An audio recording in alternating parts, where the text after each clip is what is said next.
केलं होतं बरं का. स्कूल इनॅग्रेशन फंक्शनला पालकमंत्री होते आणि आम्हालाही बोलवलं होतं.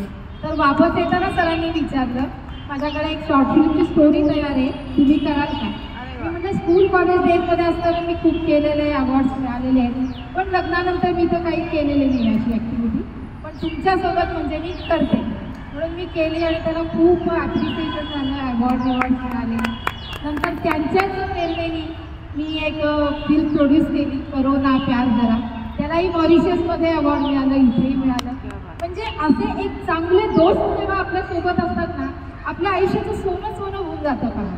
तर अशा घाणेकर सरांना आज पुरस्कार, जीवन गौरव पुरस्कार, राज कपूर जन्मशताब्दी निमित्त जीवन गौरव पुरस्कार देताना स्टॅम्प इंटरनॅशनल तर्फे मला खूप खूप खूप आनंद होतो आहे. आणि स्टेजवर मी आमंत्रित करते उर्मिलाताई, आपणही या, प्लीज या. अवॉर्ड देताना सगळे सोबत गेले. परिचय द्यायचा, कारण परिचय द्यायचा मी करून देते.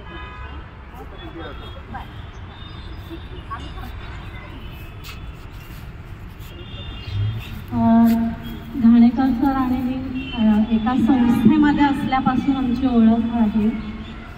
ओळखीचं रूपांतर एवढ्या छान मैत्रीमध्ये आणि एवढ्या सांस्कृतिक वारसा असलेल्या घराण्यामध्ये खरं तर माझा प्रवेश झाला हे मी माझं भाग्य समजते.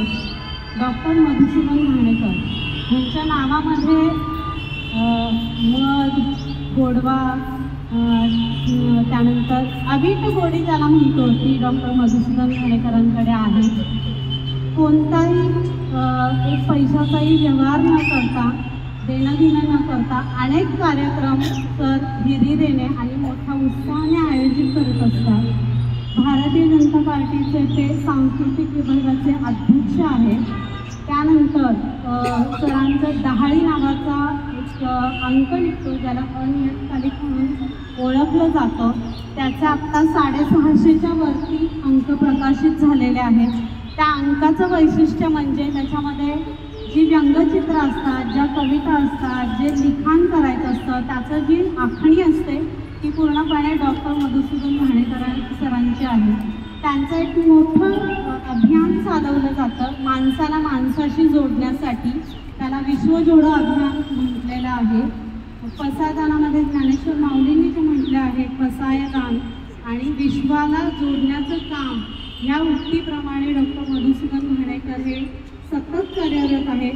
ते फक्त भारतामध्येच कार्यरत आहेत असं नाही, तर आत्तापर्यंत त्यांनी 20 देशांमध्ये विश्वजोडो आणि सबकुछ मधुसूदन ह्या नावाने कार्यक्रम सादरीकरण केलेला आहे. त्या माध्यमातून लोकांना जोडण्याचा एक त्यांचा प्रयास आणि सातत्याने चालणारं हे काम हे अविरतपणे डॉक्टर मधुसूदन घाणेकर करत आहेत. त्यांचे आत्तापर्यंत जवळजवळ 300च्या वरती विश्वविक्रम आहेत. आजपर्यंत मी तरी असं ऐकलेलं नव्हतं. 1-2 पुरस्कार मिळतात, 1-2 विश्वविक्रम असतात, पण यांचे 300च्या वरती विश्वविक्रम आहेत. लिम्का बुक ऑफ रेकॉर्ड आहे. जोरदार टाळ्यांनी आपण या गोष्टीसाठी अभिनंदन करूयात. फक्त त्यांना मिळालं म्हणून ते समाधानी नसतात, तर त्यांना देण्यामध्ये एक वेगळा आनंद आहे. आणि सतत ते वेगवेगळ्या पुरस्कारांनी आपल्यालाही बऱ्याच ठिकाणी त्यांनी इंट्रोड्यूस करून दिलेला आहे, पुरस्कार दिलेले आहेत. या सगळ्यामध्ये आपण आत्ता बघितलं तर मोठं बाजार ह्या पुरस्कारांचा मांडला गेलेला आहे. बऱ्याच ठिकाणी पैसे देऊन पुरस्कार दिले जातात, हे सगळ्यांना आपल्याला माहिती आहे. पण डॉक्टर मधुसूदन घाणेकरांचे हे वैशिष्ट्य आहे की कोणत्याही एक लाल नव्या पैशाची देवाणघेवाण या कार्यक्रमांमध्ये होत नाही. कोणीही पुरस्कार दिला, कोणालाही दिला, किती मोठी व्यक्ती असो किंवा कितीही छोटी व्यक्ती असो, याच्यामध्ये देवाणघेवाण पैशांची होत नाही, हे त्यातलं विशेष आहे.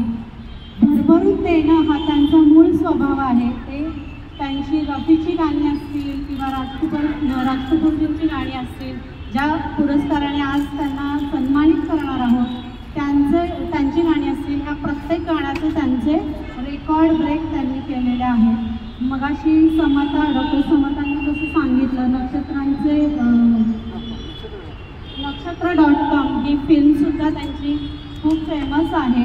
त्यालाही नॅशनल अवॉर्ड मिळालेले आहेत, इंटरनॅशनल अवॉर्ड मिळालेले आहेत. मी सुद्धा त्यांच्या डॉक्युमेंटरीमध्ये शॉर्ट फिल्ममध्ये काम केलेलं आहे. त्यालासुद्धा एक पॅरिसचा अवॉर्ड मिळालेला आहे. अनेक चित्रपटांमध्ये त्यांनी भूमिका केलेल्या आहेत. शॉर्ट फिल्म्स असतील किंवा मोठ्या पण फिल्ममध्ये भूमिका पार पाडलेल्या आहेत. शिट्टीवरचं गाणं हे त्यांचं फेमस एक वेगळेपण आहे. दर दिवशी जर तुम्ही स्टेटसला बघाल तर एक शिट्टीवरचं गाणं तुम्हाला ऐकायला मिळेल. शिळवादनामध्ये त्यांचं नामलौकिक आहे. गेल्या वर्षी आम्ही शिळवादनाची सुद्धा एक मोठी परिषद घेतलेली होती. त्याचं नियोजनसुद्धा डॉक्टरांनी केलेलं होतं. त्यानंतर ज्योतिष विषयामध्ये ते ज्योतिर्विद आहेत, विद्याविभूषित आहेत. त्यानंतर त्यांच्या हस्ताक्षरावरून ज्योतिष किंवा आपला एक चांगला स्वभाव ओळखण्याचं काम हस्ताक्षरावरून करण्याचं काम डॉक्टर करतात. त्यानंतर त्यांचं नक्षत्रांवरती खूप मोठा अभ्यास आहे. त्यांचा परिचय सांगायला लागला ना की दमायला होतं. हे मला खूप वेळा सांगवतं. आणि तेवढंच निखळ आणि सुंदर व्यक्तिमत्व हे डॉक्टर मधुसूदन घाणेकरांचं आहे. आम्ही सगळ्याच म्हणजे समता असेल, वसुधा असेल,